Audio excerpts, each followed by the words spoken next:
دلوں کی دنیا کو صرف ایمان بدل سکتا ہے اور کوئی شے نہیں بدل سکتی، کوئی قانون کوئی دستور نہیں بدل سکتا۔ امریکہ میں جا کے دیکھ لیجئے، 200 برس ہو گئے ہیں اس چمڑی کی رنگت کے فرق کو ختم کرنے کی کوشش کرتے ہوئے، کیا کامیابی ہو سکی؟ جان لیجئے یہ بہت بڑا انقلابی نعرہ ہے۔ ہماری بڑی مجرمانہ غفلت رہی ہے کہ ہندوستان جیسی سرزمین میں ہم نے کم سے کم 600 برس تک تو پورے ہند پر حکومت کی ہے، لیکن ہم نے وہاں کے ان گرے پڑے طبقات کو بھی اسلام کی دعوت نہیں دی۔ اگر کوئی دعوت ان تک پہنچ گئی ہوتی، کوئی رکاوٹ تھی؟ ڈاکٹر امبیڈکر ایمان لانے کے لیے تیار تھا، انا دورائی ایمان لانے کے لیے تیار تھا، دی ہیرو آف تامل ناڈو۔ آپ سن کر حیران ہوں گے، رکا کس بات پر؟ کہ آخری جھگڑا یہ ہو گیا کہ سنی بنوں کہ شیعہ بنوں۔ یہ ہے وہ چیز۔ انا دورائی کے بارے میں مجھے بتایا گیا جب میں گیا مدراس کہ میلاد کی کوئی محفل کہیں ہو رہی ہے وہ نہیں چھوڑتا تھا، اتنی محبت تھی اسے حضور کے ساتھ۔ اور انا دورائی کا تامل ناڈو میں وہی مقام ہے جو پورے ہندوستان میں گاندھی جی کا ہے۔ بہرحال ہماری غفلتیں ہیں، ہماری کوتاہیاں ہیں، ان کے نتائج ہم بھگت رہے ہیں۔ ہمارے شہنشاہوں نے ارب روپیہ اپنی بیوی کے لیے ایک مقبرہ تیار کرنے پہ لگایا ہے۔ ٹھیک ہے، دنیا کا 8واں 7واں عجوبہ تو تیار کر گیا، یہی روپیہ کہیں اگر اسلام کی تبلیغ میں لگا ہوتا، آپ سوچئے بر صغیر کا نقشہ کیا ہوتا۔ یہ کیا انہوں نے۔ بہرحال یہ تو تازہ خواہی داشتن گرداغ ہائے سینہ را، گاہے گاہے باز خواہی قصہ پاری نہ را۔ یہ بات اس قبیل کی ہے۔ اس وقت اصل موضوع کی طرف آئی ہے۔ توحید کی ایک کرولری، انقلابی کرولری کیا ہے؟ انسانی مساوات۔ توحید کی دوسری کرولری انسانی حاکمیت کی نفی۔ انسان حاکم کہاں ہو سکتا ہے؟ سب محکوم ہے، حاکم۔ اس میں بھی پھر ایکویلٹی آ گئی دوبارہ۔ تمیز بندہ و آقا فساد آدمیت ہے۔ کہاں کا حاکم، کہاں کا محکوم؟ کونوا عباد اللہ اخوانا، سب اللہ کے بندے بن جاؤ اور آپس میں بھائی بھائی بن جاؤ۔ حاکمیت خداوند، غیر اللہ کی حاکمیت شرک ہے، بغاوت ہے، فتنہ ہے، فساد ہے۔ نمبر 3، ملکیت مطلقہ صرف اللہ کے لیے۔ کوئی کسی شے کا مالک مطلق نہیں ہے کہ جو چاہوں کروں میری شے۔ سمجھیے اس بات کو۔ جیسے حاکم مطلق اللہ، ویسے مجازن ہم کہہ دیتے ہیں فلاں شہر کا حاکم تھا، فلاں ملک کا حاکم، یہ مجازی استعمال ہے۔ حقیقتاً حاکم صرف اللہ۔ اسی طرح مجازن کہہ دیتا ہوں میں کہ میں اس کا مالک ہوں۔ ملکیت حقیقی صرف اللہ کی۔ للہ ما فی السماوات و ما فی الارض، آسمان اور زمین میں جو کچھ ہے اللہ کا ہے، تو کون سی چیز رہ گئی جو میری ہوئی ہے؟ عجیب بات ہے، میں خود اس کا ہوں۔ میرا ہاتھ میرا نہیں کہ جو چاہوں اس سے کر گزروں، میری زبان میری نہیں کہ جو کچھ چاہوں اس سے کہہ دوں، میری آنکھیں میری نہیں ہے کہ جدھر چاہوں ان کو گھماتا پھراتا رہوں۔ ایک مرتبہ اگر اچانک نگاہ پڑ جائے نامحرم پر تو معاف ہوگی، دوسری مرتبہ گئی معافی نہیں ہے۔ حضور نے فرمایا، حضرت علی سے فرمایا کہ علی پہلی نگاہ جو پڑ جائے جس میں ارادے کو دخل نہیں ہوتا، صرف وہ ہے کہ جو معاف ہے۔ اب دوسری مرتبہ نگاہ جائے گی تو ارادے سے گئی۔ یہ اس آنکھ کا ناجائز استعمال ہے، تمہاری نہیں ہے، یہ اللہ کی امانت ہے۔ سیاست کے میدان میں حاکمیت کی بجائے خلافت، اور معاشیات کے میدان میں ملکیت کی بجائے امانت. این امانت چند روزہ نزدماس، در حقیقت مالک ہر شے خداس.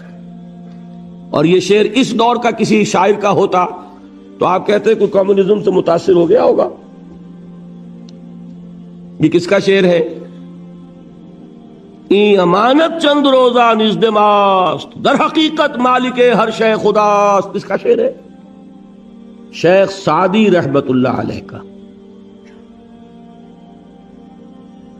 یہ ہے اصل میں، تفصیل تو ہے، میرے کیسٹس 4 5 5 ان کی تقریریں جو میں نے کی مسجد دارالسلام میں، اسلام کا سیاسی نظام، اسلام کا معاشی نظام، اسلام کا سماجی نظام، ان کے سیٹس لیجئے، سنیے.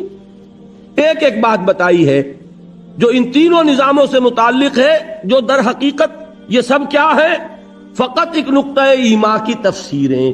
یہ ایک ہی توحید کا اصول ہے جس نے سماجی سطح پر انسانی مساوات، سیاسی میدان میں حاکمیت خداوندی، اور معاشی میدان میں ملکیت تامہ و مطلقہ صرف اللہ کے لیے، یہ 3 اصول دیے. ان کا پرچار ہوگا تو انقلاب اسلامی کا پہلا قدم اٹھے گا. سمجھ گئے میری بات کو؟ اس سے ہٹ کر آپ دعوت کرتے رہیے، نصیحت کرتے رہیے، نماز کی تلقین کرتے رہیے، آپ اتباع سنت کی تلقین کرتے رہیے، انقلابی عمل شروع نہیں ہوگا. لیکن یہ میں نہیں کہتا کہ ثواب سے خالی ہے یہ کام، ثواب ملے گا. یہ میں نہیں کہتا کہ اس میں کوئی بھلائی نہیں ہے، وہ بھلائی تو ملے گی جو حضور نے فرمایا. وہ بھی حضرت علی سے خطاب کے فرمایا تھا کہ اے علی، لا یہدی اللہ بک رجلا واحدا خیر لک من حمر النعم. اگر اللہ تمہارے ذریعے ایک انسان کو بھی ہدایت دے دے تو یہ سرخ اونٹوں سے بھی بڑی دولت ہے. یہ اپنی جگہ، اس کی نفی نہیں ہے، لیکن نظام بدلنا، اقامت دین، تکبیر رب، اعلاء کلمت اللہ، اس کی جد و جہد کا آغاز بھی نہیں ہوگا جب تک کہ دین کی ان تعلیمات کی نشر و اشاعت نہیں. نمبر 2، تنظیم. تنظیم کے لیول پر ایمان بالرسالت ہے اصل شے. دیکھیے تنظیم کسے کہتے ہیں؟ ایک لیڈر، اس کا حکم ماننا، یہی ہے نا. اور حکم بھی کیسا ماننا کہ سنو اور اطاعت کرو. اگر جیسے کہ فوج میں ہوتا ہے کہ اگر سپاہی پوچھنے لگے کہ جناب آپ حکم تو مجھے دے رہے ہیں لیکن کیوں دے رہے ہیں پہلے یہ سمجھائیے، میرے خیال میں تو آپ غلط حکم دے رہے ہیں، تو فوج چل سکتی ہے؟ فوجی ڈسپلن کسے کہتے ہیں؟ میں نے وہ انگریزی نظم کا سٹینزا آپ کو سنایا تھا، charge of the light brigade. There is not to reason why, there is but to do and die. اور انقلاب اس کے بغیر نہیں آتا. سمعوا اطاعت، فاسمعوا واطیعوا، سنو اور اطاعت کرو. اذ قلتم سمعنا واطعنا، جب تم نے کہا کہ ہم نے سنا اور اطاعت کی، ہے کہ نہیں؟ فاتقوا اللہ ما استطعتم واسمعوا واطیعوا، یہ بار بار الفاظ ملیں گے. اب آپ بتائیے کہ کیا رسول پر ایمان لانے والوں کی اطاعت کسی نوعیت کی نہیں ہوگی؟ دنیا میں کوئی اور لیڈر ہو سکتا ہے جس کے حکم کو کبھی کوسچن نہ کیا جا سکے؟ لیکن جس کو رسول مان لیا، کیا اس کے حکم کو بھی آپ کوسچن کر سکتے؟ واقعہ یہ ہے کہ جو ڈسپلن صحابہ کرام کی جماعت کا تھا، اس کی کوئی مثال تاریخ انسانی کا کوئی ڈسپلن پیش نہیں کر سکتا. میں اس کی مثال دوں گا آپ کو، اور ایک مثال اس کی بھی دوں گا کہ بعض صحابہ سے اس ڈسپلن میں ذرا غلطی ہوئی تھی تو نتیجہ کیا نکلا.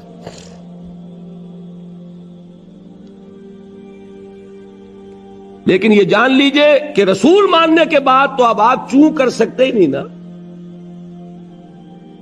ما کان لمؤمن ولا مؤمنۃ اذا قضى الله ورسوله امرا ان يكون لهم الخيرة من امرهم. کسی مومن مرد اور مومن عورت کے لیے یہ ممکن ہی نہیں ہے کہ جب اللہ اور اس کے رسول کی طرف سے کسی بات کا فیصلہ ہو جائے تو پھر وہ یہ سوچے کہ ہمیں بھی کوئی اختیار ہے کہ نہیں، ہے کہ نہیں۔ لیکن اس میں ایک بات سمجھ لیجئے، آئندہ کے لیے میں نے آپ کو بتایا حضور نے انقلاب برپا کیا عرب میں، عالمی انقلاب کی ذمہ داری کس کے حوالے کی؟ امت کے۔ خلافت راشدہ میں صحابہ نے اس کو پورا کیا۔ عالمی سطح تک پہنچنے سے پہلے ایک یہودی سازش نے انٹرنل سیبوٹاج کر دیا، بعد قدم رک گئے، اس کے بعد سے پسپائی شروع ہو گئی۔ لیکن ہو کر رہے گا، ہو نہیں سکتا کہ محمد الرسول اللہ صلی اللہ علیہ وسلم کی بعثت ہو عالمی اور دین کا عالمی غلبہ نہ ہو، یہ ممکن نہیں ہے، ہو کر رہے گا۔ اچھا اب جو کریں گے کیا کوئی رسول ہوگا؟ چلیے اہل تشیع کے لیے تو پھر بھی کچھ ہے ذہن میں کہ کوئی امام معصوم ہوگا، ہم تو اس کے بھی قائل نہیں، ہم نہ امامت معصومہ کے پہلے قائل نہ آئندہ قائل۔ ہم حضرت ابو بکر کو امام معصوم نہیں سمجھتے، یا سمجھتے ہو؟ تو اب آپ بتائیے پھر کیا ہوگا؟ اس کے لیے محمد الرسول اللہ صلی اللہ علیہ وسلم نے اپنی سنت چھوڑی، سنت بیعت۔ بیعت صرف نبی کی نہیں ہوتی، بیعت تو کسی کی بھی ہو سکتی، بیعت عقبہ اولا، بیعت عقبہ ثانیہ، بیعت رضوان، بیعت جہاد، نحن الذین بایعوا محمدا علی الجہاد ما بقینا ابدا۔ 1400 افراد سے بیعت لے رہے ہیں حدیبیہ کے موقع پر، حالانکہ وہ 1400 افراد تو مرنے مارنے پر تلے ہوئے، انہیں تو وہ صلح پسند نہیں آ رہی، تو بیعت کی کیا ضرورت تھی؟ بیعت علی الموت، بیعت علی اللہ نفر، صرف اس لیے کہ آئندہ والوں کے لیے ایک رہنمائی ہو جائے کہ جب بھی کبھی اقامت دین کے لیے جماعت قائم ہوگی وہ بیعت کی بنیاد پر ہوگی۔ البتہ ایک فرق کے ساتھ، رسول کی بیعت تھی مطلق، جو حکم دیں گے مانیں گے۔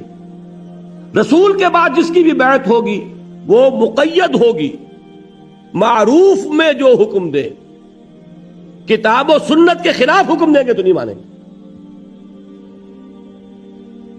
مطلق وہ اس لیے تھی کہ وہ خود ہی تو ہے معیار حق، وہی تو بتائیں گے تو معلوم ہوگا کہ یہ جائز ہے، وہی بتائیں گے تو معلوم ہوگا یہ ناجائز ہے۔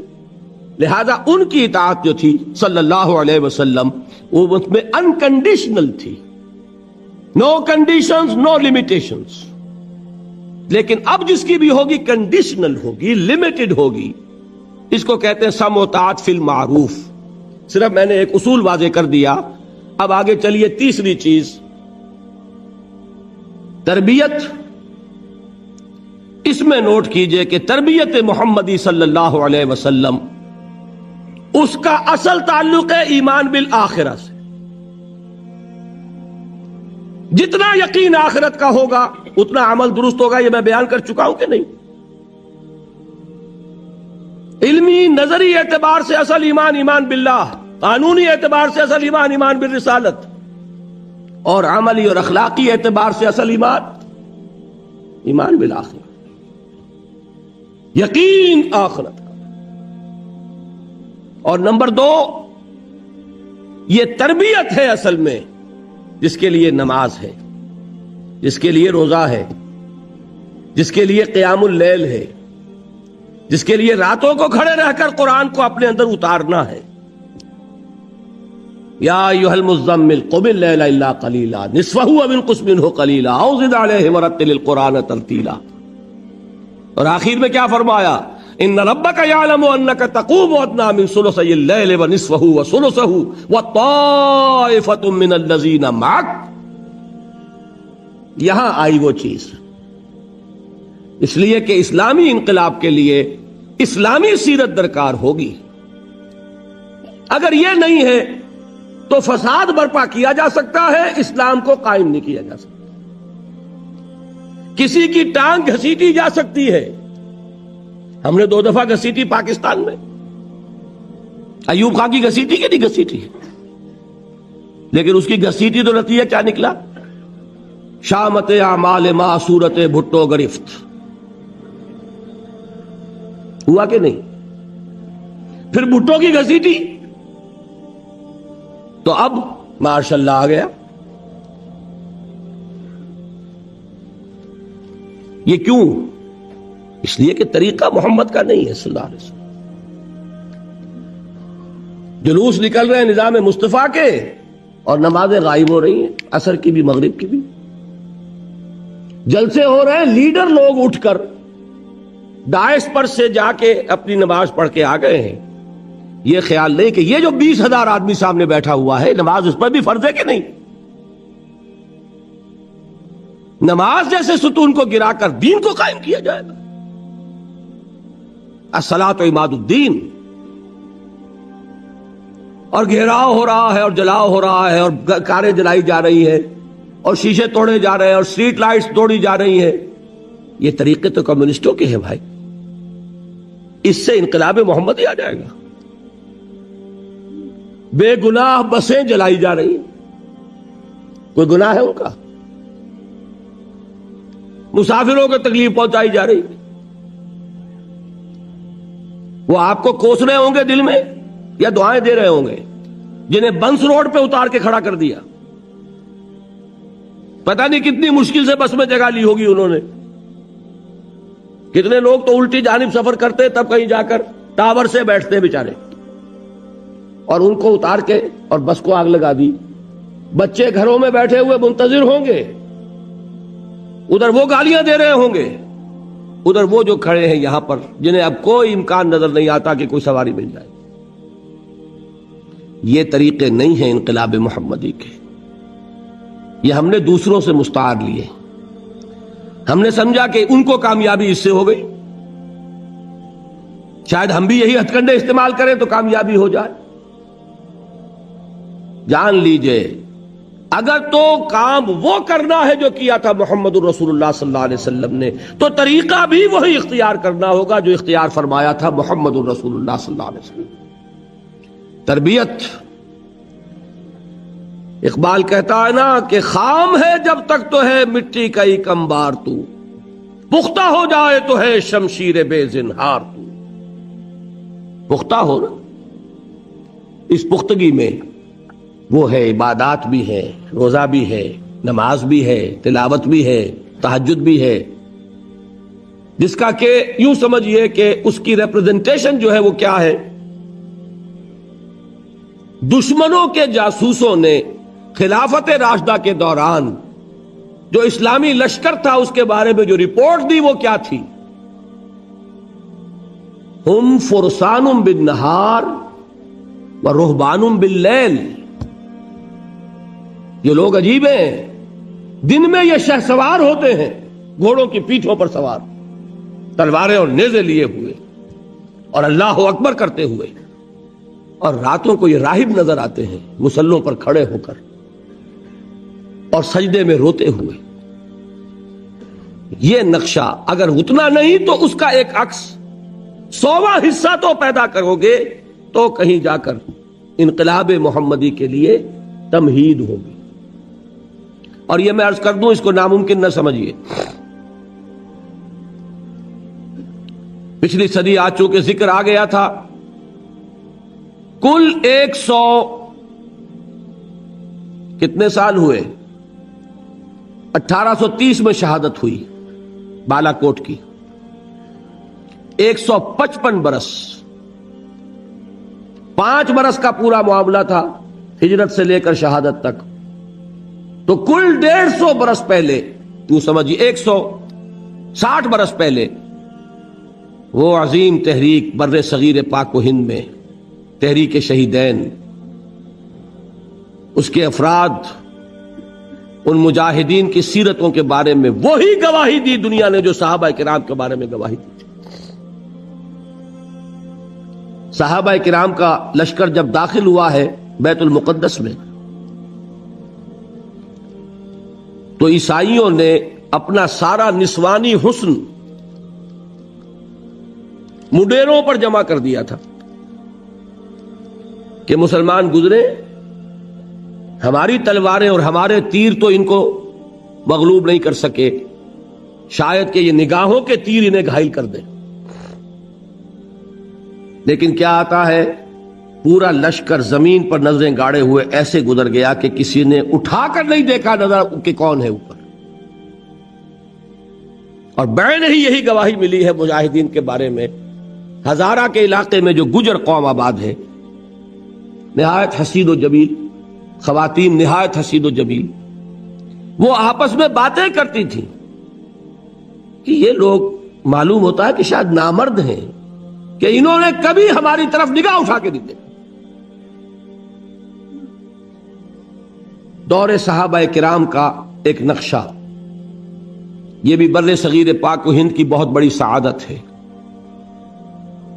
کہ اتنے عرصے کے بعد سیرت و کردار اور دینی اخلاق، دینی جماعت اور بیعت کی بنیاد پر جماعت، بیعت تھی نا سید صاحب کے ہاتھ پر بیعت کی گئی، وہ سارا نقشہ دکھا دیا۔ باقی شکست و فتح نصیبوں سے ہے ولے امیر، مقابلہ تو دل ناتواں نے خوب کیا۔ یہ بات تو یہ ہے کہ بہت سے انبیاء ناکام ہو گئے دنیاوی اعتبار سے، اس میں کوئی حرج کی بات نہیں، دنیاوی اعتبار سے ناکامی کوئی بڑی بات نہیں اگر اخروی کامیابی، اور اس میں کسی شک و شبے کی گنجائش نہیں۔ تو تین چیزیں کیا ہوئیں؟ دعوت توحید کے حوالے سے، تنظیم جو صحابہ کی تھی رسالت، اور اب ہوگی تو بیعت سموتات فی المعروف کے حوالے سے، تربیت وہ تربیت محمدی صلی اللہ علیہ وسلم کا طریقہ۔ اس سے کیا بنا؟ ایک جماعت، ایک جمعیت، ایک قوت، بنیان مرصوص۔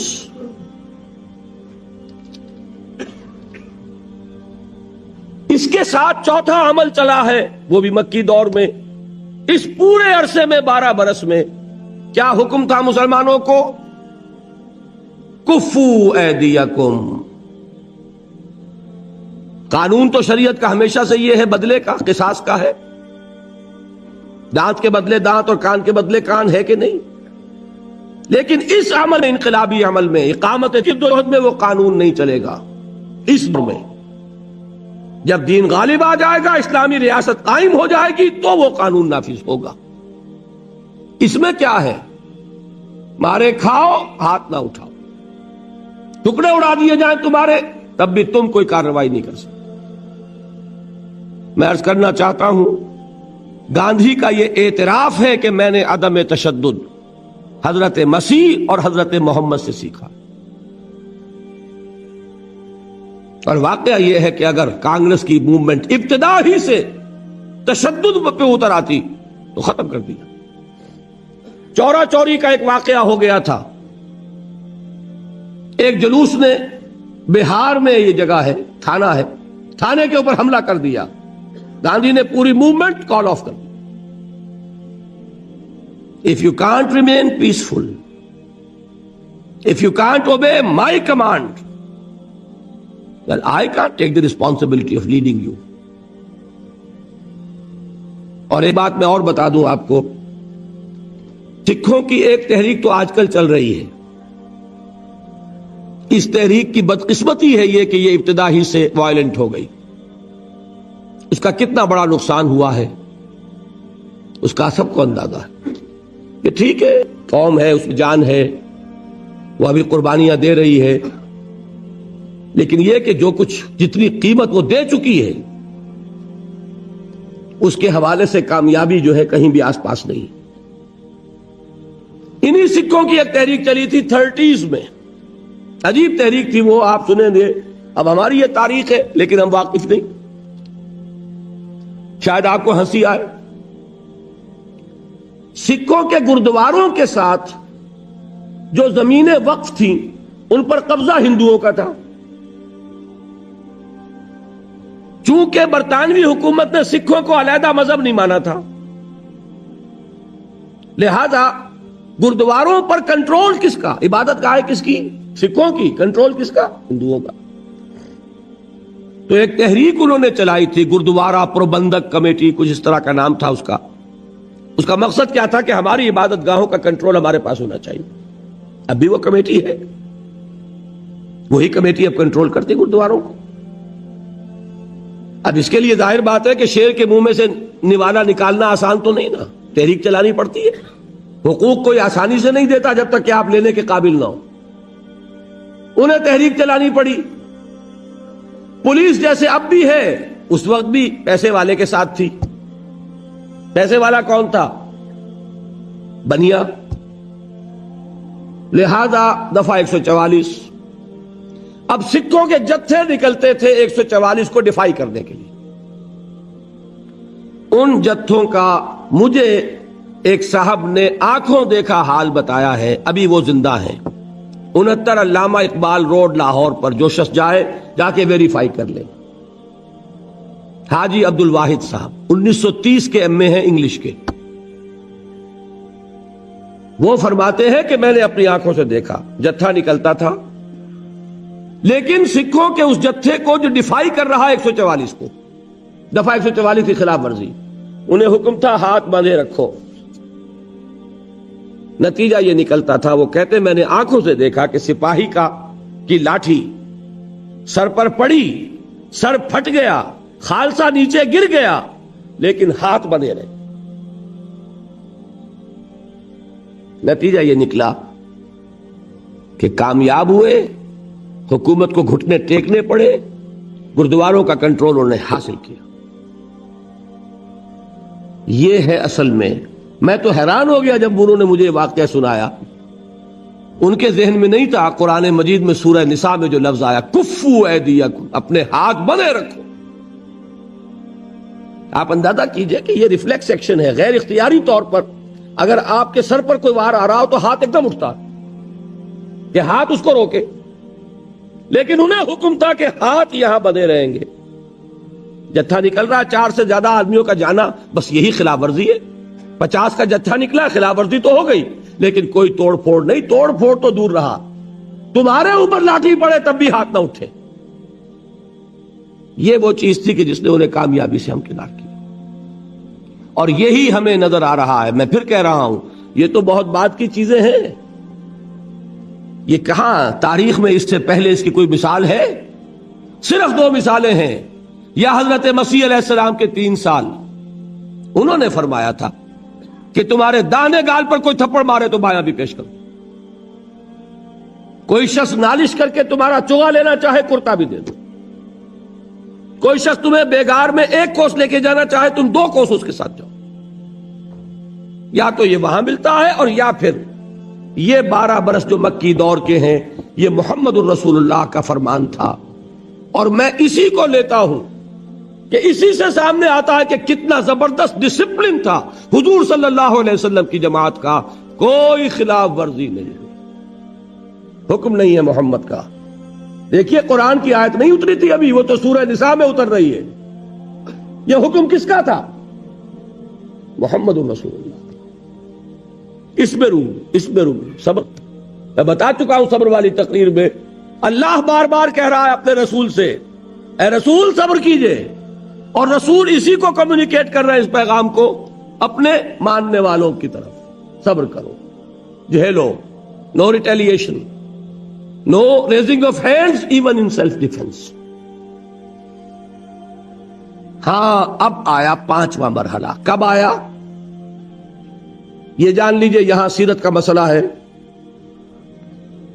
4 سے 5واں مرحلہ میں نے کہا تھا یہی سب سے اہم اور سب سے کٹھن فیصلہ ہے کہ کب وہ پیسو ریزسٹنس ختم ہو اور ایکٹیو ریزسٹنس ہو، آگے بڑھیں اور للکاریں، اقدام کریں اور چیلنج کریں۔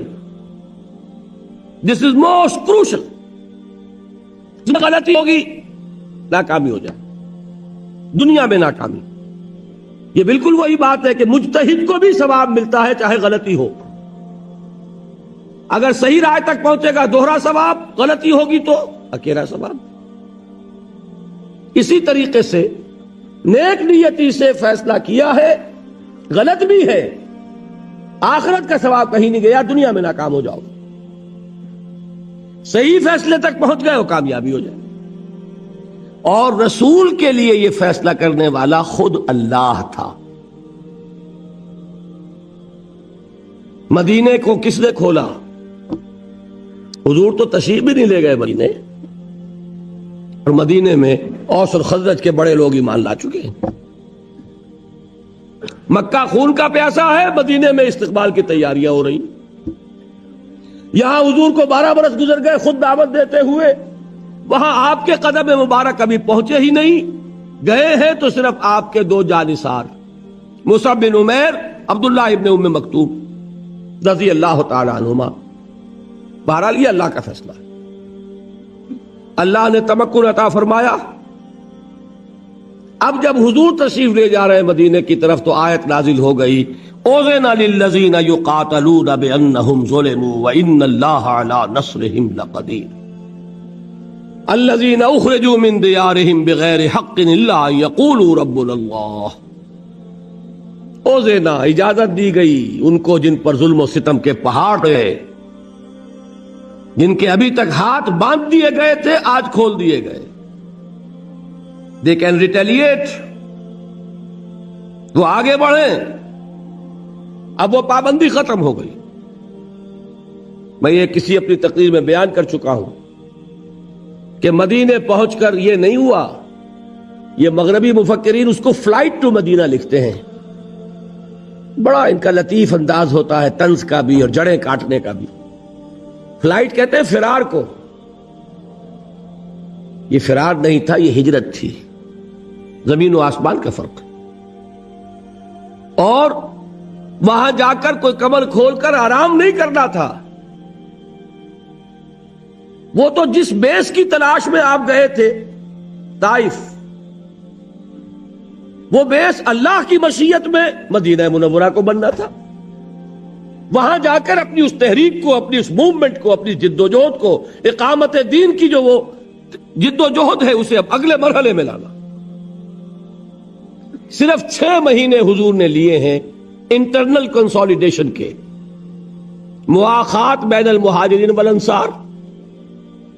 نمبر 2 مسجد نبوی کی تعمیر. نمبر 3 یہود کے ساتھ معاہدے. 7ویں مہینے آپ نے چھاپا مار دستے بھیجنے شروع کر دیے. اگرچہ اس میں گئے صرف مہاجرین، انصار نہیں. اس کی ایک وجہ تھی. انصار نے جب درخواست کی تھی کہ حضور آپ تشریف لے آئیے مدینے، تو الفاظ یہ کہے تھے کہ ہم آپ اگر مدینے پر حملہ کریں گے یہ مکے والے تو ہم آپ کی حفاظت کریں گے جیسے کہ اپنے اہل و عیال کی کرتے. اور مدینے پہ حملہ بھی ہوا ہی نہیں ہے. یہ تو حضور اقدام کر رہے ہیں نا. لہذا بہت اہم ہے یہ بات. یہ تمام سیرت کی کتابوں میں واقعات موجود ہیں، لیکن ان کے بٹوین دی لائنز کہ یہ ایک انقلابی عمل کا تقاضا تھا کہ اس وقت یہ ہوتا. بس یہ سمجھنے کی بات ہے. حکمت کیا ہے، وزڈم کیا ہے، فلسفہ کیا ہے. یہ میں آپ کو فلسفہ سیرت آج پڑھا رہا ہوں. آپ اس کو سامنے رکھیے گا اور پھر سیرت کا مطالعہ کیجیے. واقعات تو وہی ہے. 8 مہمیں ہیں غزوہ بدر سے پہلے. بعض میں حضور خود بھی تشریف لے گئے، بعض میں آپ نہیں تشریف لے گئے. آپ نے ایک دستہ بھیج دیا. ان سے آپ نے کیا کیا؟ یہ اقدام ہے. کیا کیا؟ 2 کام میں بتا چکا ہوں. پولیٹیکل آئسولیشن آف قریش اور اکنامک بلاکیڈ آف مکہ. آپ ایک مہم پر تشریف لے گئے، کچھ عرصے ایک علاقے میں رہے، وہاں کے قبیلے کے سرداروں سے ملاقاتیں کی، ان سے معاہدہ کر لیا، انہیں حلیف بنا لیا. یا تو پہلے وہ حلیف تھے قریش کے، تو اب حلیف قریش کے بھی ہو گئے اور حضور کے بھی ہو گئے، نیوٹرل تو ہو گئے نا. یا یہ کہ ان کا ادھر سے معاہدہ ٹوٹ گیا، ادھر حضور کے ساتھ ہی ہو گئے. تو قریش کی طاقت سکڑ رہی ہے کہ نہیں؟ یہی ہے پولیٹیکل آئسولیشن کی اصطلاح. اکیلے کر دو دشمن کو. نمبر 2 ان کی ساری جو معیشت کا دار و مدار تھا تجارت پر، کاروان روٹس، رحلت الشتاء والصیف، لإلاف قریش إلافهم رحلة الشتاء والصيف. شام کی طرف راستہ جا رہا ہے تو بدر کے پاس سے گزر کر، بدر مکے سے 200 میل اور مدینے سے کل 80 میل. مدینے والوں کے لیے آسان ہے کہ نہیں انٹرسپٹ کرنا؟ اور یہ تو قریب تھا. حضور نے ایک دستہ بھیجا کہاں؟ وادی نخلا میں. نخلا ہے مکے اور طائف کے درمیان. یہ تو ذہن میں ہوگا طائف جنوب میں ہے مکے کے اور مدینہ شمال میں ہے. Absolutely opposite direction. بات صرف قرب کی نہیں ہے، 300 میل کے فاصلے پر بھی ایک دستہ بھیجا. اور انسٹرکشن کیا تھی؟ اسٹے ایٹ نخلا، وہاں قیام کرو اور قریش کی نقل و حرکت کو اپنی نگاہ میں رکھو اور ہمیں اطلاع دیتے رہو. یہ دو چیزیں ذہن میں رکھی. اور جدید اصطلاحات کے حوالے سے بات آسان ہو رہی ہے. یہ ہے اقدام، یہ ہے دکھتی رگ کو چھیڑنا. اس کے نتیجے میں میں ایک لفظ کہا کرتا ہوں، سانپ بل سے باہر آیا. 1000 کا لشکر لے کر ابو جہل نکلا. میں ایک بات آپ کو سمجھا دوں، یہ شاہی اور آپ کو نہ ملے. دیکھیے یہ جان لیجئے انگریزی دور میں ہم نے سیرت کو بھی مسخ کیا ہے. اس کی وجہ کیا تھی؟ واقعات کو مسخ نہیں کیا، بٹوین دی لائنز جو کچھ تھا اس کو مسخ کیا ہے. ہم پر اعتراض ہوتا تھا یہ مسلمان بڑی خونی قوم ہے، انہوں نے جہاد کیا، اسلام انہوں نے تلوار سے پھیلایا. ہم جو نہیں بھائی نہیں، کیوں ایسی بات کرتے ہو؟ ہم نے کبھی تلوار نہیں اٹھائی، اور ہم نے تلوار صرف مدافعت میں اٹھائی. یہ سارا کیا تھا؟ وہ اپولوجیٹک انداز. مدافعت کا کیا سوال؟ مسلمان کے جان میں جان ہو اور وہ نظام باطل کو رہنے دے، اس کے ایمان کے منافی ہے. افراد کو کبھی نہیں مجبور کیا جائے گا اور کبھی نہیں کیا گیا کہ وہ اپنے عقیدے کو بدلے. لیکن نظام اگر مسلمان کے جان میں جان ہو اور پھر نظام باطل کے غلبے کو برداشت کر لے تو منافق ہے. طاقت کی اور طاقت ہوتی کائے کے لیے؟ اگر ہو حق کا بول بالا کرو. طاقت حضور نے اقدام کیا. میں آپ کو بتانا چاہتا ہوں اگر حضور نے یہ اقدام نہ کیے ہوتے، حضور اگر مکے میں مدینے میں تشریف فرما رہتے، تربیت کرتے رہتے، وہی عمل جو مکے میں کر رہے تھے 12 برس یہاں بھی کر سکتے تھے کہ نہیں؟ اگر حضور کی طرف سے اقدام نہ ہوتا مکہ کبھی چڑھائی نہ کرتا. اس کو نوٹ کر لیجئے کہ مکے میں جہاں جن کو جدید اصطلاح میں کہتے ہیں ہاکس، جن کے سر پر جنگ کا جنون ہوتا ہے، وہ بھی تھے. ابو جہل تھا، عقبہ ابن ابی معیط تھا، نضر ابن حارث تھا. یہ کون تھے؟ یہ ہاکس تھے. یہ چاہتے تھے کہ ہر حال میں اب ہم جائیں اور محمد کو مدینے میں بھی چین سے نہ بیٹھنے دیں صلی اللہ علیہ وسلم. لیکن مکے میں ڈوز بھی تھیں، شریف لوگ بھی تھے. عتبہ ابن ربیعہ بھی تھا، حکیم بن حزام بھی تھے. یہ بعد میں ایمان لے آئے ہیں، لیکن یہ وہ ہیں حضرت خدیجہ کے کزن ہیں. پھوپھی اور ماموں ذات بہن بھائی کا رشتہ ہے آپس میں. جب شیب بنی ہاشم میں تھے حضور اور حضور کے اہل خانہ، تو کبھی راتوں کو تاریکی میں پورے پہاڑ پر چڑھ کر اتر کر کچھ کھانے پینے کی چیزیں پہنچاتے تھے. شریف تھے کہ نہیں؟ مکے میں ابھی عباس بھی تھے کہ نہیں؟ جہاں ابو لہب تھا موجود وہاں عباس بھی تو تھے جو بعد میں ایمان لے آئے. تو وہاں وہ لوگ تھے. اور عتبہ ابن ربیعہ کی ایک بات بڑی اہم ہے جو تاریخ میں ریکارڈ پر موجود ہے. اس نے قریش کو یہ مشورہ دیا کہ اب میں اس کے الفاظ نقل کر رہا ہوں، سمجھیے، محمد کو عرب کے حوالے کر دو. اگر تو محمد عرب پر غالب آ جائیں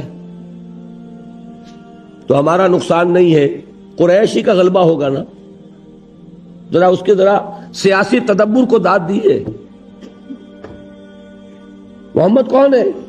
اپنا ہی آدمی ہے. اگر ان کو غلبہ ہو جاتا پورے عرب پر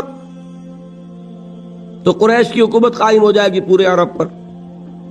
اور اگر عرب ختم کر دے محمد کو صلی اللہ علیہ وسلم تو جو تم چاہتے ہو وہ ہو جائے گا، اور تمہیں اپنے بھائیوں کے خون سے اپنی تلواروں کو رنگین نہیں کرنا پڑے گا. کتنی گہری بات ہے، وہ بھی تھا موجود. جنگ کیوں ہوئی؟ ایک تو کفار کا آدمی مارا گیا اس دستے سے جو نخلا بھیجا گیا تھا، اتفاقاً مٹ بھیڑ ہو گئی، اللہ کو جو کرانا ہوتا ہے کروا لیتا. کفار کا آدمی مارا گیا مسلمانوں کے ہاتھوں، قافلہ لوٹ لیا انہوں نے، اور وہ مال غنیمت لے کر پہنچ گئے مدینے.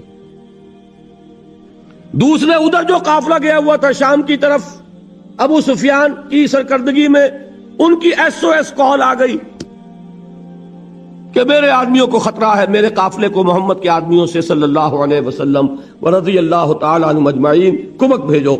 بس یہ تھا کہ جس سے وہ ہاکس کا پلڑا بھاری ہو گیا، ڈوز جو ہے وہ مجبور ہو گئے، لہذا 1000 کا لشکر نکل آیا.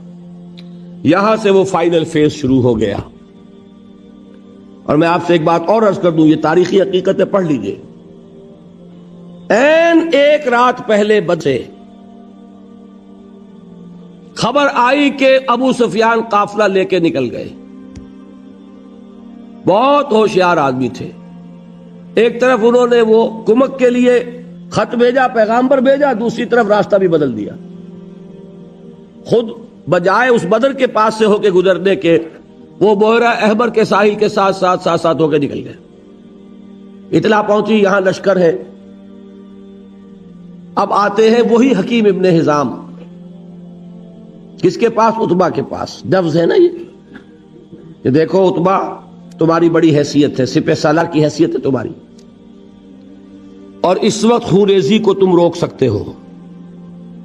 ہم آئے تھے اپنے قافلے کی حفاظت کے لیے، قافلہ ہمارا بچ کے نکل گیا، اب رہ گیا حضرمی کا خون، وہ تمہارا حلیف تھا، تم اس کا خون بہا اپنی جیب سے دے دو، معاملہ ختم ہو جائے گا کہ نہیں؟ تو اس خونریزی کو اب بھی روکا جا سکتا ہے. عتبہ نے کہا بالکل ٹھیک، صحیح. دونوں چل کر گئے ابو جہل کے پاس. وہ اپنے تیر پھیلا کر درست کر رہا تھا اس وقت.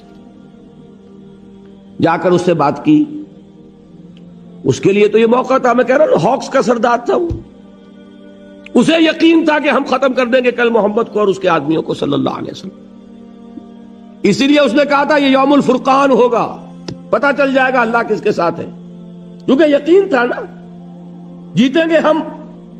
313 ہیں، تلواریں بھی چند ہیں ان کے پاس، چند. 2 گھوڑوں کا رسالہ، ہمارے پاس 100 گھوڑوں کا رسالہ. رسالہ فیصلہ کن ہوتا ہے. 100 ہارسز، ادھر 2. کوئی مقابلہ ہے؟ اسے یقین تھا کہ جیتیں گے، لہذا اس نے پہلے سے پروپیگنڈا شروع کر دیا یوم الفرقان ہوگا، یہ پتہ چل جائے گا اللہ کس کے ساتھ ہے، کون حق پر ہے کون باطل پر ہے. یہ دوسری بات ہے، اللہ نے واقعی اسے یوم الفرقان بنا دیا. لیکن اس کے بعد جب آ کے انہوں نے کہا، اس نے ایسا تانا مارا ہے. عتبہ ابن ربیعہ کا بڑا بیٹا کے بڑے بیٹے حضرت حذیفہ، ابو حذیفہ، یہ ایمان لا چکے تھے، یہ حضور کے ساتھ تھے.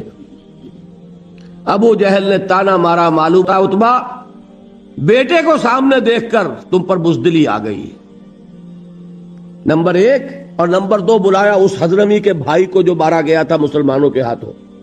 دیکھو یہ تمہارے بھائی کے خون کا بدلہ سامنے آ کر بھی بچ کر جا رہا ہے، یہ لوگ واپس جانا چاہ رہے ہیں. اور یہ بھی معلوم ہونا چاہیے بعض لوگ واپس چلے گئے تھے وہاں سے قریش کے لشکر سے، اسی پلی پر کہ چونکہ ہم آئے تھے اس لیے وہ معاملہ ختم ہو چکا، ہم لڑنے کو تیار تھے. قریش کا کہ دو گھرانے غالباً ہیں جو نکل گئے تھے واپس. بہرحال عتبہ، یہ عرب کی اب نفسیات ہے، جب اسے تانا لگا ہے اس نے کہا کہ کل وقت بتائے گا کہ کون بزدل ہے اور کون بہادر ہے. یہی وجہ ہے کہ اگلے دن پھر سب سے پہلے میدان میں کون آیا؟ عتبہ. اسے وہ اپنے ماتھے کا داغ دھونا تھا بزدلی کے تانے کا. عتبہ آیا اپنے بھائی کو لے کر، شیبہ، بیٹے کو ولید، بڑے بیٹے سامنے تھے ابو حذیفہ. اور آپ کو معلوم ہے کہ پھر مبارزت ہوئی، حضرت حمزہ کے ہاتھوں عتبہ، حضرت علی کے ہاتھوں باقی دونوں، شیبہ بھی اور ولید بھی ختم ہوئے۔ ہاں حضرت عبیدہ ابن حارث رضی اللہ تعالی عنہ وہ زخمی ہو گئے۔ بہرحال میں جو بتانا ہے وہ کیا ہے، یہ تھا اقدام کے نتیجے میں آرم کانفلکٹ۔ یہ آرم کانفلکٹ مسلح تصادم رہا 6 برس، اپس اینڈ ڈاؤنز۔ اپس میں سب سے پہلے بدر، 70 قرشی مارے گئے اور مسلمان 13 شہید ہوئے میدان میں آن دی اسپاٹ۔ 14ویں وہ عبیدہ ابن حارث جو زخمی ہو گئے تھے، ان کا انتقال ہو گیا مدینے واپسی میں۔ لیکن اگلے سال کیا ہوا؟ احد۔ یہ میں اس لیے بتانا چاہتا ہوں کہ ڈسپلن کی اہمیت کا اندازہ ہو جائے۔ 70 صحابہ شہید، حضور زخمی، دندان مبارک شہید، چہرہ مبارک لہو لہان، ایک بہت بڑی زک مسلمانوں کو اٹھانی پڑی۔ کس وجہ سے؟ سورہ آل عمران میں اللہ نے فرمایا لَقَدْ صَدَقَكُمُ اللَّهُ وَعْدَهُ، اے مسلمانوں تم ہمیں بلیم نہیں کر سکتے، اللہ نے تو اپنا وعدہ تم سے پورا کر دیا تھا۔ اِذْ تَحُسُّونَهُمْ بِإِذْنِهِ، جبکہ تم اپنے دشمنوں کو گاجر مولی کی طرح کاٹ رہے تھے۔ جنگ شروع ہوئی اور فتح ہو گئی، بھگدڑ مچ گئی، 3000 کا لشکر بھگدڑ۔ اب وہ غلطی ہوئی، وہ گھاٹی پر 50 تیر انداز۔ حضور نے فرمایا تھا کہ تمہیں یہاں سے ہرگز نہیں ٹلنا، حضرت جبیر کی سرکردگی میں۔ چاہے تم یہ دیکھو کہ ہم سب شہید ہو گئے اور ہماری بوٹیاں نوچ نوچ کر پرندے کھا رہے ہیں، تب بھی یہاں سے مت ہلنا۔ لیکن جب فتح ہو گئی، غلطی ہوئی، انڈسپلن۔ حضور کے حکم کے بارے میں تو میری اپنی تحقیق یہ ہے کہ تعویل کی ہے انہوں نے، غلطی اس معنی میں نہیں تھی کہ حضور کے حکم کو جان بوجھ کر توڑا، اس لیے کہ حضور کے الفاظ تھے شکست کی کیفیت والے، یہاں ہو گئی تھی فتح۔ تو صحابہ کرام یہ جان لیجئے، اس لیے کہ منافقین وہاں کوئی نہیں تھا، منافق جا چکے تھے احد سے پہلے عبداللہ ابن ابی کے ساتھ، یہاں کوئی منافق نہیں تھا، سب مومنین صادقین تھے، لہذا جان بوجھ کر حضور کے حکم کی خلاف ورزی نہیں ہو سکتی تھی۔ تعویل کیا ہوئی کہ حضور نے شکست کے بارے میں فرمایا تھا نا، یہاں تو فتح ہو گئی، لہذا حکم اپلائی نہیں کر رہا۔ البتہ خلاف ورزی ہوئی، کمانڈر بھی اگر یہ کہہ دیتا کہ ہاں ٹھیک ہے تو بات اور تھی، وہاں جو کمانڈر ہے اس نے اجازت نہیں دی، وہ پکارتے رہ گئے کہ دیکھو کہاں جا رہے ہو، مت جاؤ۔ تو آن دی اسپاٹ جو بھی ڈسپلن کا تقاضا کیا ہے، جو آپ کا امیجیٹ، جو آپ کا آفیسر ہے، اس کا حکم ماننا پڑے گا کہ نہیں؟ حضور نے فرمایا من اطاعنی فقد اطاع اللہ ومن عصانی فقد عصى اللہ ومن اطاع امیری فقد اطاعنی ومن عصى امیری فقد عصانی۔ جس نے میری اطاعت کی اس نے اللہ کی اطاعت کی، جس نے میری نافرمانی کی اس نے اللہ کی نافرمانی کی، جس نے میرے مقرر کردہ امیر کی اطاعت کی اس نے میری اطاعت کی، جس نے میرے مقرر کردہ امیر کی نافرمانی کی اس نے میری نافرمانی کی۔ وہ جو کمانڈر تھے ان کی نافرمانی، یہ انڈسپلن ہے۔ قرآن کہتا ہے وَلَقَدْ صَدَقَكُمُ اللَّهُ وَعْدَهُ إِذْ تَحُسُّونَهُم بِإِذْنِهِ حَتَّى إِذَا فَشِلْتُمْ وَتَنَازَعْتُمْ فِي الْأَمْرِ وَعَصَيْتُمْ، تم نے نافرمانی کی، تم ڈھیلے پڑے، تم نے ڈسپلن کو توڑا، اس کی سزا ہے جو ہم نے دی۔ آپ اندازہ کر رہے ہیں 35 صحابہ کی غلطی اگر تھی اور اس کی سزا 70 کی شہادت ہے، تاکہ پتہ چل جائے کہ ڈسپلن کس شے کا نام ہے، تاکہ تمہیں اپنی خامیوں کا ابھی اندازہ ہو جائے، تمہیں معلوم ہو کہ یہ مسئلہ کتنا اہم ہے۔ اللہ کنڈون کر سکتا تھا ان کی غلطی کو، معاف کر سکتا تھا، کوئی گزن نہ پہنچتا، حضور کو صحابہ کو ایک غلطی ان گڈ فیتھ کی گئی تھی، لیکن سبق کیسے حاصل ہوتا کہ ڈسپلن کی اہمیت کیا ہے۔ بہرحال اس سال چھٹا فتح ہوا سن 8 ہجری میں رمضان مبارک، اور پھر شوال میں، یعنی رمضان میں مکہ فتح ہوا، شوال میں حنین پار کا ہو گیا، طائف کا محاصرہ ہوا۔ بہرحال اس کے بعد پورے عرب میں کوئی طاقت نہیں تھی۔ جاء الحق وزهق الباطل ان الباطل کان زہوقا۔ اس کے بعد آپ نے اب بیرون عرب پھر جنگ موتا ہوئی، سفر تبوک۔ یہ کیا ہے؟ یہ سلطنت روما سے ٹکراؤ، یہ ہے انقلاب محمدی کی اب بین الاقوامی سطح پر توسیع، جس کا آغاز کر دیا محمد الرسول اللہ صلی اللہ علیہ وسلم نے بنفس نفیس، جس کو کیری آن کیا پھر خلفائے راشدین نے، ابو بکر نے، عمر نے، عثمان نے، رضی اللہ تعالی عنہم اجمعین۔ حضرت علی کا نام میں نے یہاں کیوں نہیں لیا؟ حضرت علی کے خلیفہ بننے سے پہلے ہی وہ یہودی سازش سامنے آ گئی، جس کے نتیجے میں حضرت عثمان شہید ہوئے، جس کے نتیجے میں حضرت علی کا پورا دور خلافت باہمی خانہ جنگی کی نظر میں، اس میں ان کا کوئی قصور نہیں، معاذ اللہ ثم معاذ اللہ۔ سازش ہی اتنی بھرپور تھی، اتنی کامیاب تھی، یہودی ذہن اس کی ذہانت کا شاہکار، کہ وہ سیلاب جو بڑھ رہا تھا اس شان کے ساتھ کہ تھمتا نہ تھا کسی سے سیل رواں ہمارا، اس سیلاب کو انٹرنل سیبوٹاج کے ذریعے سے اس کی قوت کو روک دیا۔ بہرحال یہ ہے میرا مطالعہ، یہ ہے انقلاب محمدی کا طریقہ کار، یہ ہے اقامت دین کا طریق۔ اب دیکھیے اس میں حالات کے مطابق اجتہاد کے بعض مراحل آئیں گے۔ دعوت کے نظام میں کوئی تبدیلی نہیں ہوگی۔ اطاعت یا ڈسپلن میں عرض کر چکا ہوں کہ بیعت ہوگی، کوئی امیر، کوئی اب نبی نہیں، رسول نہیں، بیعت ہوگی، لیکن بیعت سموتات فی المعروف، مطلق نہیں ہوگی، ان لمیٹڈ نہیں ہوگی۔ تربیت کا بھی وہی نظام لینا پڑے گا جو محمد الرسول اللہ کا۔ اس کے بعد جب تک کہ اتنی طاقت نہ ہو جائے کہ ایک ڈسپلنڈ فورس، ایک مناسب قوت مقدار کی حد تک تربیت یافتہ لوگوں کی موجود نہ ہو، صرف 3 کام کرنے ہیں: دعوت، تنظیم، تربیت۔ اور اس وقت تک، جب تک کہ وہ مناسب تعداد میں قوت وجود میں نہ آئے، کوئی جوابی کارروائی نہیں، صبر محض، عدم تشدد، پیسیو ریزسٹنس، جھیلو اور برداشت کرو۔ ایک بات اب آتی ہے مسلمان ممالک میں، اور یہ ساری بات میں کر رہا ہوں پاکستان کے حوالے سے، میں یہاں بھی اگر آتا ہوں نوٹ کر لیجئے، اور امریکہ بھی اگر جاتا ہوں تو مجھے حضرت مسیح کے الفاظ یاد آئے ہیں۔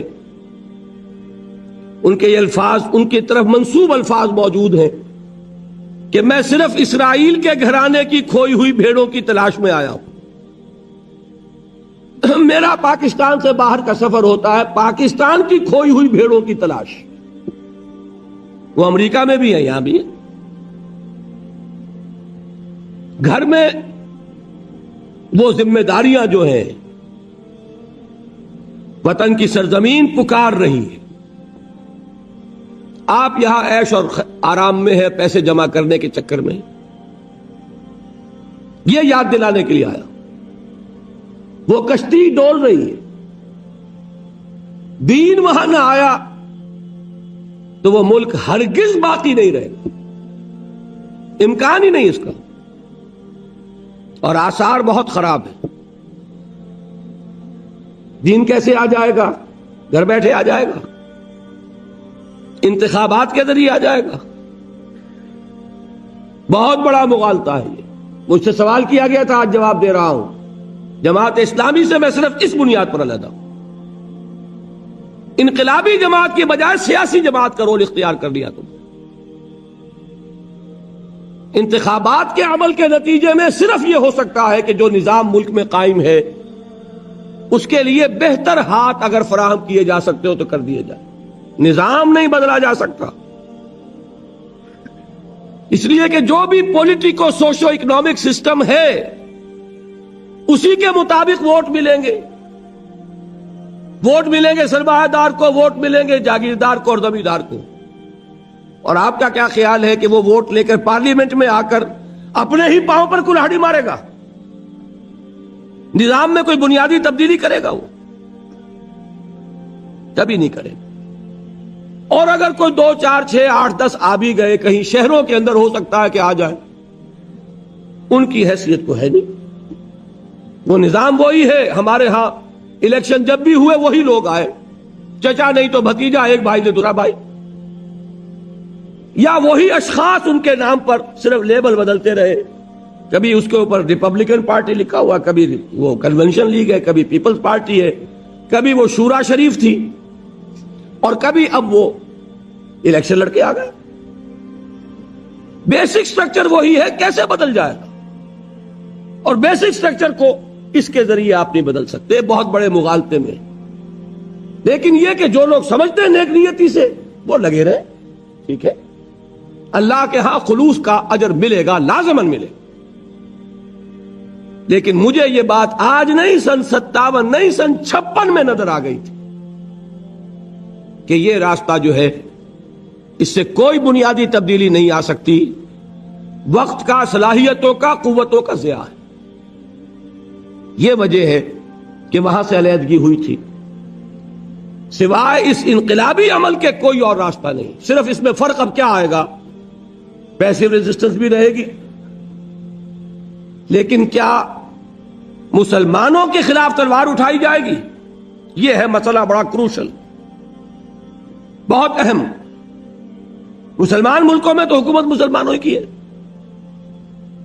وہ تو کسی نے بھٹو کو بھی کافر نہیں کہا۔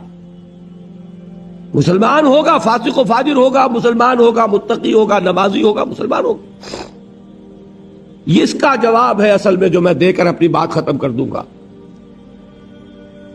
اول تو یہ کہ امام ابو حنیفہ رحمت اللہ علیہ کے نزدیک کسی فاسق و فاجر مسلمان حکمران کے خلاف بھی تلوار اٹھائی جا سکتی، اگرچہ اس کی شرائط بہت سخت ہیں، بہت سخت ہیں، بہت سخت۔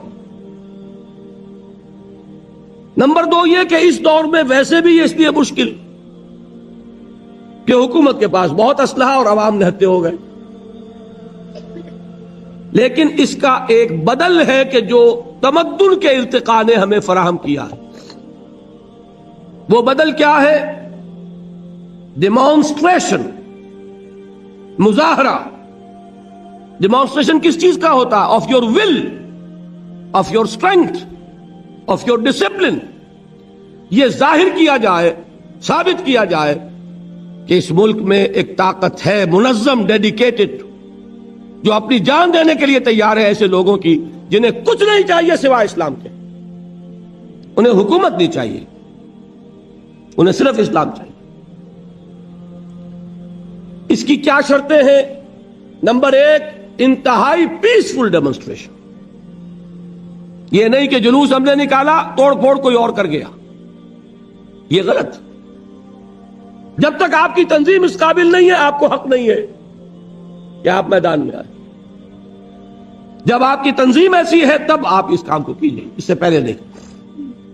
نمبر 2 یہ کہ اس کا عنوان بھی قربان جائیے محمد الرسول اللہ صلی اللہ علیہ وسلم پر، فدا ہو آباؤنا و امہاتنا، اس کو بھی حضور صلی اللہ علیہ وسلم بتا کر گئے۔ اس کا عنوان کیا ہوگا؟ ڈیمونسٹریشن کس لیے؟ 2 حدیثیں سنیے، دونوں مسلم شریف کی ہیں۔ ایک کے راوی ابو سعید الخدری، دوسرے کے عبداللہ ابن مسعود رضی اللہ تعالی عنہما۔ ایک بہت مشہور ہے، ایک اتنی مشہور نہیں ہے۔ بہت مشہور کیا ہے؟ من رأى منکم منکرا فلیغیرہ بیدہ فإن لم یستطع فبلسانہ فإن لم یستطع فبقلبہ وذلک اضعف الایمان۔ جو کوئی تم میں سے کسی بدی کو، برائی کو دیکھے، اس کا فرض ہے کہ اسے طاقت سے، اپنے ہاتھ سے بدلے، ختم کرے۔ اگر اس کی استطاعت نہ رکھتا ہو تو زبان سے، اس کی بھی استطاعت نہ رکھتا ہو تو دل سے، یعنی نفرت شدید محسوس کرے، دل میں گھٹن محسوس ہے، یہ کیا ہو رہا ہے؟ فرمایا ذالک اضعف الایمان، یہ ایمان کا کمزور 3 درجہ ہے۔ جو شخص منکرات کو دیکھے، اسے گھٹن بھی نہ ہو، رنج بھی نہ ہو، وہ تو سمجھ گیا ڈاؤن دی ڈرین، ایمان کی کوئی رمق موجود نہیں۔ فرمان حضور کا ہے، اضعف ایمان، سب سے کمزور ایمان یہ ہے کہ دل میں شدید نفرت کا احساس۔ اس سے زیادہ کیا ہے؟ زبان سے کہو کہ خدا کے بندو باز آ جاؤ، اللہ کے غضب کو دعوت مت دو، یہ تو کہو کم سے کم۔ اور اگر اس سے آگے کی طاقت نہیں ہے تو طاقت حاصل کرو، اعدوا لهم ما استطعتم، وہ طاقت حاصل کر کے پھر آؤ میدان میں، اور للکاروں کے نہیں ہونے دیں گے، یہ ہماری لاشوں پر ہوگا۔ یہ ہے طریقہ جو محمد نے بتایا صلی اللہ علیہ وسلم۔ دوسری حدیث سنیے، ما بعث اللہ من نبی قبلی فی امتہ الا کان حواریون واصحاب یاخذون بسنتہ ویقتدون بامرہ ثم انها تخلف خلوف یقولون ما لا یفعلون ویفعلون ما لا یؤمرون فمن جاہدہم بیدہ فہو مومن ومن جاہدہم بلسانہ فہو مومن ومن جاہدہم بقلبہ فہو مومن وما وراء ذلك من الایمان حبۃ خردل ولیس وراء ذلك من الایمان حبۃ خردل۔ یہ بہت اہم حدیث ہے اور بہت کلیئر ہے، افسوس یہ کہ یہ اتنی عام نہیں ہے۔ ویسے ہے مسلم شریف کی روایات، دونوں روایت کے اعتبار سے ہم پلہ۔ حضور فرماتے ہیں کہ اللہ نے مجھ سے پہلے جس امت میں بھی کسی نبی کو بھیجا، اٹھایا، اس میں اس کے اصحاب اور حواری پیدا کیے۔ وہ اصحاب اور حواری کیا کرتے تھے؟ اصحاب حضور کے، حواری حضرت عیسیٰ کے، دونوں الفاظ جمع کر دیا آپ نے۔ وہ کیا کرتے تھے؟ وہ اپنے نبی، اپنے رسول کی سنت کو مضبوطی سے تھامتے تھے اور جو حکم وہ دیتے تھے اس کی تعمیل کرتے تھے۔ ثم انہا تخلف من بعدہم خلوف، لیکن اس کے بعد پھر ایسے ناخلف لوگ آ جاتے تھے، وہ کیا کرتے تھے؟ یفعلون ما لا یؤمرون، کرتے وہ تھے جس کا حکم نہیں ہوا، وہ یقولون ما لا یفعلون، اور کہتے وہ تھے جو کرتے نہیں تھے۔ اب آپ نے فرمایا جو کوئی ایسے لوگوں سے جہاد کرے گا ہاتھ سے وہ مومن ہے، جو جہاد کرے گا زبان سے وہ مومن ہے، جو جہاد کرے گا دل سے وہ مومن ہے، اور اس کے بعد تو ایمان رائی کے دانے کے برابر بھی موجود نہیں۔ یہ ہے جہاد کے 3 درجے۔ اور جہاد کن سے ہو رہا ہے یہاں نوٹ کیا آپ نے؟ چاہے ناخلف ہے کہ کون؟ امتی ہے رسول کے نا، ناخلف امتی ہے، انہی کو کہا جائے گا فاسق و فاجر، ان کے خلاف جہاد کیا جائے گا، بالید، باللسان، بالقلب۔ بالید جو ہے وہ ضروری نہیں کہ تلوار سے ہو،